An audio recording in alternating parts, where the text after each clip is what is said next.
Whether or not people want to be individualistic is very incredibly irrelevant, because at the end of the day, we are a unified body of souls created on the planet to be fruitful, occupy the earth and fill it by a holy God who intended for us to live in camaraderie with one another, that we might indeed build our nations to the height of glory and splendor that they ultimately found themselves in. When then you start to break brick by brick every last solid structure in your country built by your forefathers who came before you, purely because you imagine that within your individualistic bone, you are going to be the only one successful for the day, and upon being the only one successful for the day, therefore get to gloat to everybody else that is having a hard time. Ultimately, activity of that nature starts to multiply in mushrooms. It gains a multiplier, an exponent, meaning more and more people start to practice this dastardly behavior.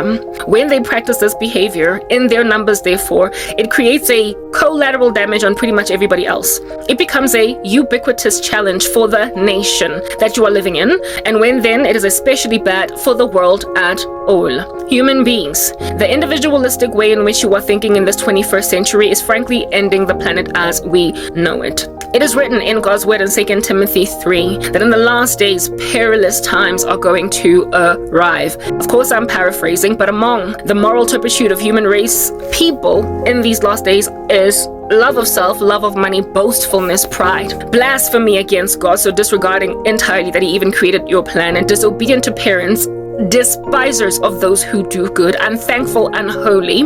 You are lovers of pleasure rather than lovers of God, having a form of godliness but denying the power thereof, always learning but never coming to a knowledge of a truth. And then there are perverted men among you who slide their ways into the DMs of unsuspecting women, burdening them with passions. Apparently your folly will be evident to everyone, but you will be among the reasons why the Lord has to basically end this going concern already and bring about what is called the Great Tribulation. You will be so morally dastardly that the Lord is going to have to basically hand you over to worshiping a man and then him destroy you at his second coming, but not first before grabbing his children and taking them out the way while the indignation is being fulfilled.